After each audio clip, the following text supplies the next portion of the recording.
Hello and welcome back to Chat About It, Don't Shout About It with me, Rachel, the Queen of the Woke, as crowned by one of my haters. Today is Doctor Who Sunday and we are looking at the Tom Baker story, The Brain of Morbius, as voted by you, the viewer. If you would like to vote on the current poll, then head on over to the community page after this video, of course, to vote on it. I release a new Doctor Who review video every Sunday at 4 p.m. The Brain of Morbius was written by Robin Bland, which was actually a pseudonym for Terence Dicks, directed by Christopher Barry, and it aired between the 3rd of January to the 24th of January 1976 to an average audience overnight viewing of 9.8 million people. Now, please make sure that you leave a comment below because guaranteed I'm going to miss out so much as the Brain of Morbius is packed so full of things that are just absolutely brilliant. The Doctor and Sarah land on the planet of Khan, and this was forced by the Time Lords. So, of course, naturally, the Doctor is not happy and starts behaving like a petulant child. But Sarah encourages him to have a look around. Eventually, they end up in the castle of Solon.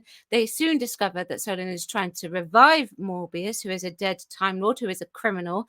The Doctor is not pleased about this, as it would be a bad idea to revive him. He recommends that the brain of Morbius be returned to the Time Lords, but Solon refuses and goes through with his operation anyway. The Doctor then has limited time to stop Solon and Morbius, but at what cost of his own life.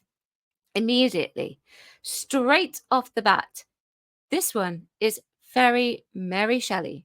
It's very Frankenstein's monster. The resurrection of Morbius through using body parts and a brain. I suppose they had to go there at some point, didn't they? It's Doctor Who, it's sci-fi. How could they not? Now, The Brain of Morbius is probably one of the most atmospheric pieces within the Doctor Who universe, and I'm guessing this is because it is a resemblance of Mary Shelley's Frankenstein and, of course, the films that were actually produced with it. That novel was also published in 1818, and I would say that The Brain of Morbius certainly has the same type of gothic horror undertones that the novel actually has as well. I also, although I know it's not really based on this, I also get Bram Stoker types of vibes from the Sisterhood. I know they're not Dracula or anything like that, but they drink elixir to keep themselves alive. They also give off the vibe of witches and soothsayers in some respects. They deal with teleportation, telekinesis, telepathy, and the Doctor is also a very willing and noble sacrifice in order to keep their elixir going, I think. Now, I just want to address something to do with the elixir. The elixir is disappearing, and at one point in the story, they finish it off. I quite often call the new series out on simple solutions that were a bit underwhelming. So, of course, naturally, I'm going to do it here too, because it should really get the same treatment in that regards. Fair, fair, you know. The answer to saving the flame and the elixir was to clean off the soot. They spent at least 2.5 episodes, just at an estimate here, making a really big deal out of the elixir going and the flame dying. That cleaning the soot off just sort of made that resolution to that plot point fall really flat. And of course, I was expecting something a lot more than that when I watched it. Now, of course, it is really just a small plot point, and it was really prepping for the ending in which they were going to save the Doctor's life because he sacrifices his mind in order to stop the brain of Morbius taking over, which of course is actually a bigger deal than cleaning off soot off a flame. Now, the Doctor is really, truly true to himself in this, an alien who looks at the bigger picture rather than the smaller one compared to humans. He knows the dangers behind reviving Morbius. He knows that he has to stop him at all costs. And I'm surprised he didn't blame the Time Lords more than he did, actually. And now I have a slight downer to take of Morbius, and that there was a bit where he decided that, well, the Doctor, decided that he was going to try and gas him out with something that I can't actually mention on here. That is, in my opinion, a tad bit reckless because Solon was in that room at that time and he did it at the cost of another life and had no remorse over it. And nor did Sarah, actually. Now, as I said just previously, the doctor thinks about the bigger picture, but the question is, does he do it at the cost of other people's lives? Maybe at some point in time where he can't actually change things when you're looking at the bigger picture, but one life, I don't know. I mean, come on, I call it out with New Who, so Classic gets the same treatment. Tell me what you think. Now, one of the best moments in The Brain of Morbius is where they are having the mind bending moments with each other. The effects are really cool for the time. We get to see the glimpses of past doctors, a common thing that they have used in Doctor Who, and a thing I always really like seeing until Rogue. That is, although we can just disregard Rogue because Rogue was awful. Plus, on top of that, the faces that we see in the sphere are now equated to the Timeless Child, which I actually disagree with. We know that Morbius is a Time Lord, and I thought that those faces we didn't know on the screen were in fact the previous incarnations of Morbius. That's what I thought, and that's what makes sense in my head.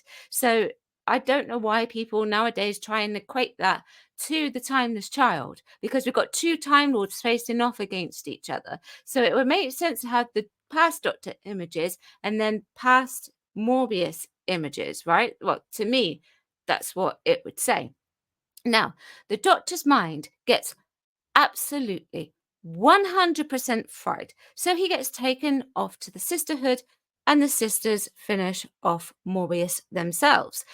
I must say, though, that this effect makes me laugh whenever I see it. That doesn't mean I think it's bad. Trust me, it really doesn't. They work with what they had at the time. Morbius falls off the rocks, and we get a shot of him falling and getting smaller and smaller and smaller. Now, it makes me laugh because I'm half expecting a puff of smoke to rise up like they do in the animations, such as like the Roadrunner, Wile E. Coyote types of animation stories. The other effects are better, of course. Burning the Doctor at the stake is an effect that was dangerous, naturally, and I did hear a rumour that he was almost burnt in real life, but they did manage to pull it off, even though the sisters had actually tied the rope too high around his shoulders. The brain of Morbius himself, though, who would have thought that a brain suspended in gel or whatever it is and talking would look so effective? It's quite disgusting in many respects, but all they did was a flash of light and made it look alive. And then when it hit the floor, it didn't get destroyed like it should have done, but we got the impression that the brain was actually quite squishy. Now, the brain makes it into the body, at least because it was requested by Morbius. So, we have to move the plot along. We expect the brain to connect with the body at some point. There's also a lot of, is he dead or is he not in this episode? The reanimated Morbius we think is a brain damage because the brain has been dropped on the floor, but the operation was just incomplete. The sisters zap Kondo, so we think that he's dead, but he's not. Then later Solon does the same thing, and we think that the same thing, just to discover that he's not. Then the same thing happens with Solon, and it's not until the fourth episode that any of it actually happens. And I think the reason for that is essentially it is actually a pretty small cast, actually, if you think about it. It's like a cast of about 7 people with extras. A small cast, though, does actually mean a tighter plot because there's less performance to actually write for. It also means they don't have many settings either, which also makes it a bit more tighter. It is a pretty tight plot, actually. And I think it also probably makes the performances better in some respects. I think Tom works better with a smaller cast. He also works better as a darker doctor than a comedic one, and he is very much a dark doctor in this. Although I will call something out. At the beginning, the Doctor is mad that the Time Lords are once again interfering and making him do things that he doesn't want to do. New Who gets this treatment for me, so Classic will too. The Doctor starts behaving like a child. He sits himself down on a rock and refuses to do anything or go anywhere. And if we were playing what would Shooty's Doctor do, like we do on the Sense Sphere, then this would be exactly what his Doctor would do. The fact that it was Sarah that essentially told him to buck up his ideas and get on with it, well, maybe, just maybe, this is where RTD got the idea from. It's not until Sarah screams that he actually snaps himself out of it, because at the end of the day, he still prioritizes that of her safety over being childish, because the Time Lords are forcing him to do something that he doesn't want to do, even though at that point he doesn't know what it is. The pacing of the episode is actually also pretty tight. They took their time with the reveal of Morbius for this one, even though we know that we are actually getting a brain at some point. For all we knew, this brain could have actually simply just been a voiceover for an entire episode, entire story, an entity beyond the realm, so to speak. It seems to be a minimum of about two episodes approximately that things seem to actually happen for. We wait for about 2 episodes or so to see the brain. The Doctor is with the Sisterhood for about 2 episodes or so. The takedown of Morbius wasn't rushed, but it was quite extended, something which New Who always needs to take a mental note of. Sarah was also blinded for quite a long time in the brain of Morbius, and I wondered if this was because they were not actually 100% sure as to what to do with her in this, because there were very little in the terms of cast and set, not enough people to take her hostage, although the point to the brain of Morbius, I think, in my opinion, in some respects, was to take the Doctor hostage a fair bit in this. And in fact, actually, the roles were quite reversed if you think about it. Whilst it is the Doctor who actually saves the day, it is Sarah that actually helps him escape. Now, Elizabeth Sladen, is great as Sarah. I often wondered if she had got the role of Betty in Some of Us Do Have 'Em, because she was actually shortlisted for it, then would we have actually got her as Sarah in Doctor Who? We may very well have actually got Michelle Dautrice as Sarah instead, because she and Liz Sladen actually have similar casting types. Sarah has an uncanny knack for wit about her, and Elizabeth pulls that off really well. She could come easily across as quite wily and a nagging type, but Liz chose not to go in that direction with Sarah. She still gets the damsel in distress type of trope that we quite often see, but she doesn't do those really high-pitched screams that the ladies used to have to do in the show. She could have, she can bring it down a couple of notches. The guest cast are also brilliant in this. All of them are very believable. Sometimes stories are very nonsensical, so to speak, when it comes to development and reading them off the paper. And you can often see where the actors may not have fully understood something, like Beryl Reid, for example. Brilliant actress, but I don't think she understood. So when she didn't execute the performance in Earthshock as well, there you go. But we'll get to that another day.